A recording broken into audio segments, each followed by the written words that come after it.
Aqui, irmãos, o texto que diz que aqueles que se dizem cristãos, mas que praticam e vivem na carne, está em 1 Coríntios capítulo 5, versículos de 9 a 11. Diz assim: Já em carta vos escrevi que não vos associeis com os impuros. Refiro-me com isso não propriamente aos impuros deste mundo, ou aos avarentos, aos roubadores, idólatras, pois nesse caso terias que sair do mundo.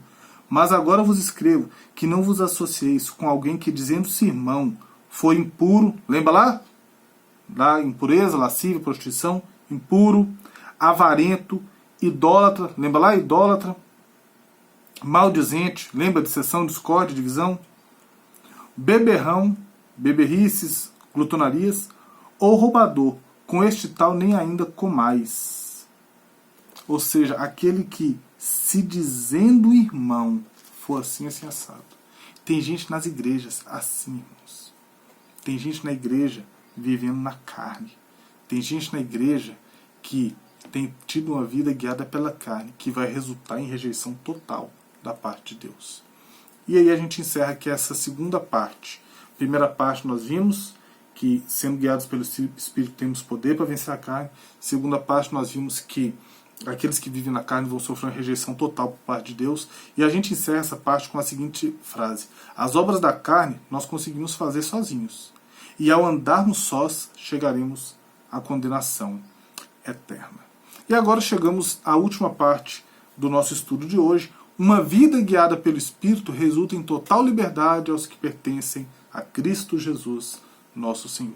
Gálatas 5, de 22 a 25. Então a gente tem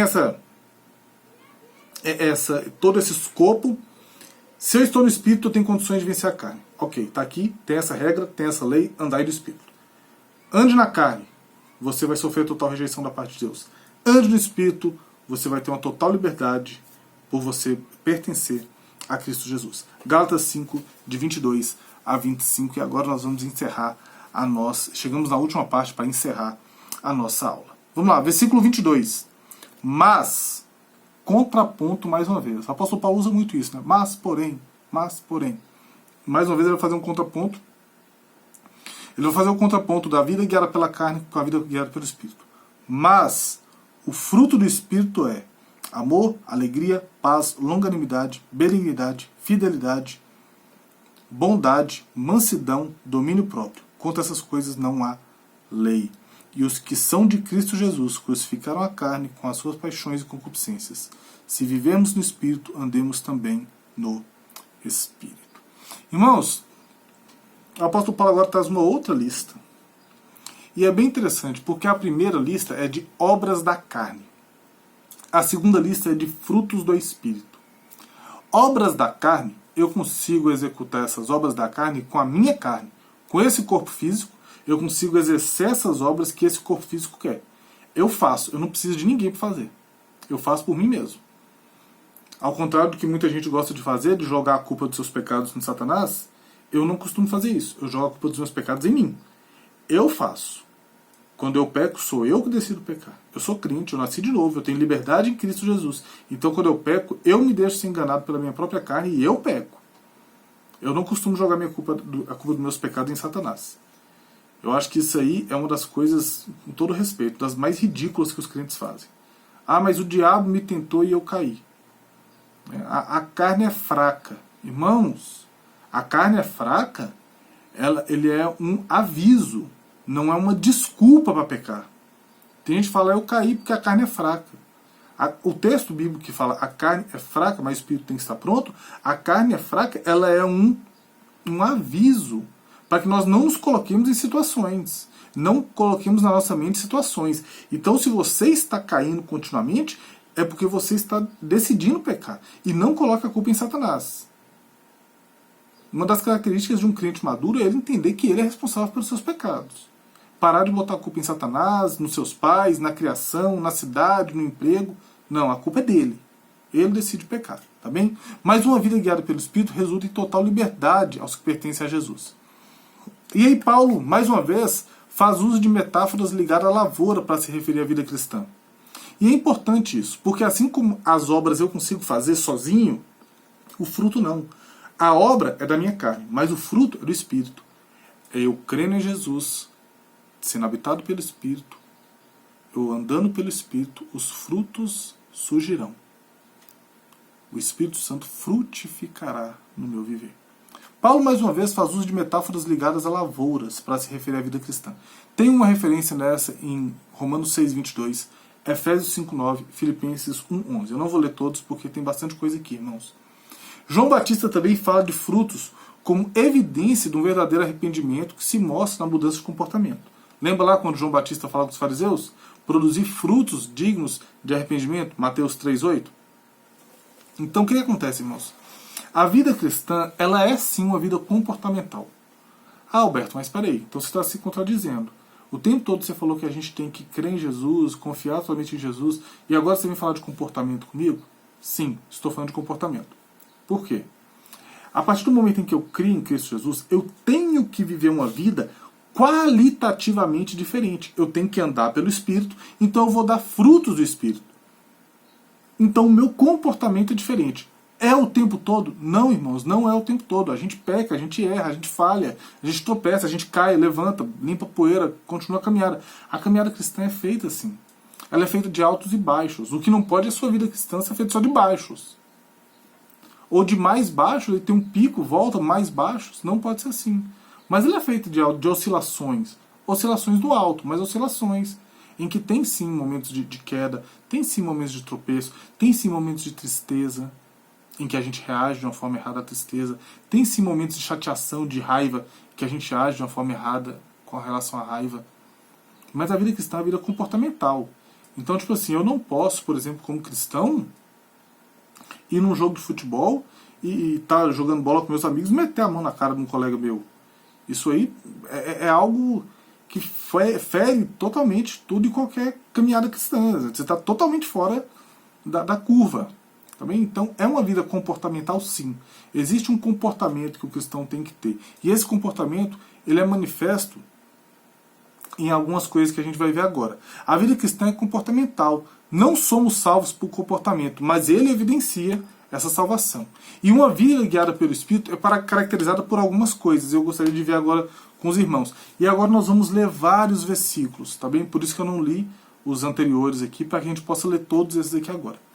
A gente tem três grandes partes aqui. Duas grandes partes, na verdade. A gente vai ter qualidades mentais positivas e qualidades interpessoais positivas que vão caracterizar uma vida guiada pelo Espírito. Quais são as características, qualidades mentais positivas? Está no versículo 22, parte A. Mas o fruto do Espírito é amor, alegria, paz, longanimidade e benignidade. Essas coisas estão aqui. Tá bem? Então vamos lá. Romanos capítulo 12, versículo 1 e 2, é um texto extremamente conhecido. Diz assim: Rogo-vos, pois, irmãos, pelas misericórdias de Deus, que apresenteis vosso corpo por sacrifício vivo, santo e agradável a Deus, que é o culto racional. E não vos conformeis com este século, mas transformai-vos pela renovação da vossa mente, para que experimenteis qual seja a boa, agradável e perfeita vontade de Deus. Então existe aqui dentro, tá bom? Qualidades mentais positivas que são características de uma vida guiada pelo Espírito. Uma mente que não se conforma com esse século. Uma mente que não se submete a essas características do mundo. Então vamos lá. A primeira delas, amor. 1 João, capítulo 4. Vamos conversar um pouquinho com 1 João hoje. 1 João, capítulo 4, versículo 7. Amados, amemo-nos uns aos outros, porque o amor procede de Deus. E todo aquele que ama é nascido de Deus e conhece a Deus. Se a pessoa não tem amor, se ela não consegue pensar de forma amorosa, se ela não consegue guardar amor na sua mente, no coração, ela não é nascida de novo, ela não está tendo uma vida guiada por Deus. Então, primeira característica positiva, qualidade mental positiva de um crente, de alguém que tem a vida guiada por Deus, é que ele ama, tá bom? Segunda coisa, alegria. Filipenses, capítulo 4, versículo de número 4.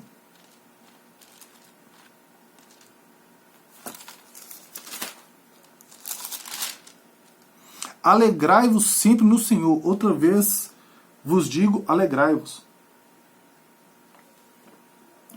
Irmãos, e essa alegria não é as coisas estão dando ruim e você está rindo para as paredes. Não. Mas é uma uma alegria caracterizada pela firme convicção que Deus vai fazer as coisas dar certo no final. E também, o crente, agora sim estou falando de alegria, alegria no sentido que a gente conhece. O crente não pode ser o cara sisudo, né? Aquela pessoa, cara ruim o tempo todo, né?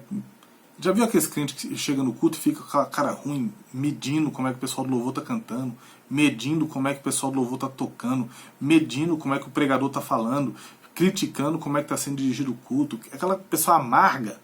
Isso não é característica de uma vida guiada pelo Espírito. Amor, alegria, paz, Filipenses 4,7, e a paz de Deus, que excede todo entendimento, guardará o vosso coração e a vossa mente em Cristo Jesus. Ou seja, nós temos uma paz de Deus. E essa paz com Deus não é a ausência de conflitos aqui na Terra. O conflito vai ter, o problema vai ter, a tribulação vai ter, arranhar o carro vai acontecer, o feijão vai queimar, o emprego vai ser perdido, essas coisas vão acontecer. Mas é uma paz, e essa paz é com Deus. Independente de tudo que está acontecendo aqui, eu tenho paz com Deus. E essa paz com Deus está lá em Romanos, capítulo 5, versículo 1. Justificados, pois, mediante a fé, temos paz com Deus. E tendo essa paz com Deus, eu sou um agente da paz. Tá bem? Ou seja, eu sou um agente da paz à medida que eu apresento esse Deus a outras pessoas. Alegria, amor, paz. Longanimidade. Tiago, capítulo 1, versículo de número 19.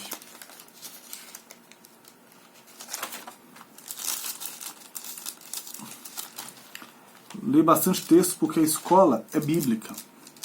Tiago 1,19. Sabe essas coisas, meus amados irmãos. Todo homem seja pronto para ouvir, tardio para falar, tardio para se irar. Paciência. Escuta mais do que você fala. Observa para falar. Saiba a história para argumentar. Não saia falando as coisas sem saber toda a história. Deus nos deu 2 ouvidos e uma boca, para que possamos ouvir mais e falar menos.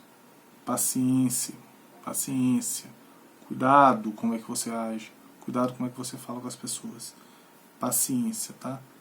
Também paciência com o outro, com as dificuldades do outro, com os defeitos do outro, com as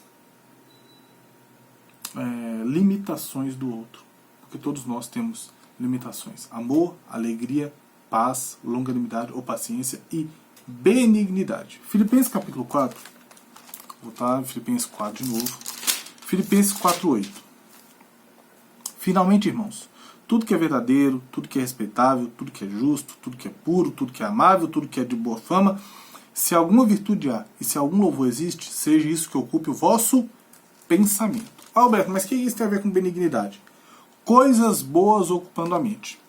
Irmãos, benignidade, ela é um sentimento e um desejo e um pensamento de fazer coisas boas com os outros.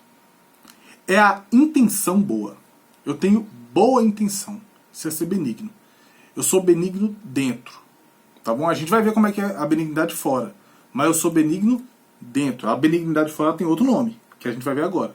Tá bom? Então, existem qualidades mentais positivas que são características de alguém que está vivendo uma vida guiada pelo Espírito. Amor, alegria, paz, paciência e essa disposição mental para fazer o bem, chamada de benignidade. E aí a gente tem as qualidades interpessoais positivas. Está no versículo 22, a parte B, versículo 23a. Continua. Bondade, fidelidade, mansidão, domínio próprio. São 4. Fidelidade, Salmo 15:4. Os irmãos vão encontrar outros estudos sobre esses frutos e essas obras, mas eu tentei ser o mais sucinto possível aqui na nossa aula. Salmo 15:4. O que a seus olhos tem por desprezível ao réprobo, mas honra aos que temem ao Senhor. O que jura com dano próprio não se retrata. Alberto, mas o que isso tem a ver com fidelidade? A parte B, finalzinho na verdade. O que jura com dano próprio não se retrata. Ou seja, eu sou fiel quando eu não traio, eu sou fiel quando eu sou leal com meus amigos, companheiros, colegas de igreja, ou seja, relacionamento interpessoal, qualidade interpessoal positiva agora, que ele está pensando. A fidelidade, irmãos, é quando eu vou manter o meu padrão independente de eu tomar prejuízo ou não. É o que o texto de Salmo 15, 4, finalzinho da parte B está falando. Eu fiz um acordo com você, eu vou honrar, eu vou ser fiel ao meu acordo. Mesmo que na mudança das coisas, na mudança das situações, eu não tomo prejuízo nesse acordo. Mas eu vou ser fiel, eu vou ser leal a você. Então, eu sou fiel a você, tá? Isso é uma qualidade interpessoal positiva. Outra qualidade interpessoal positiva, mansidão, Provérbios 29, 2. Então a gente viu as qualidades mentais positivas. Amor, alegria, paz, paciência e benignidade. As qualidades interpessoais, fidelidade, já vimos. Provérbios 29, 2, nós iremos ver a mansidão. Provérbios 29, 2. Quando se multiplicam os justos, o povo se alegra. Quando, porém, domina o perverso... Provérbios 29, 2. Quando se multiplica o justo, o povo se alegra. Quando, porém, domina o perverso, o povo suspira. Irmãos, não é esse texto. Não é esse texto. Mas a questão da mansidão, que é o quê? Aquela palavra branda que vai amansar a coisa. Quando está acontecendo aquela briga, aquela guerra, e você chega e solta aquela palavra branda. Aquela palavra branda que amansa o furor.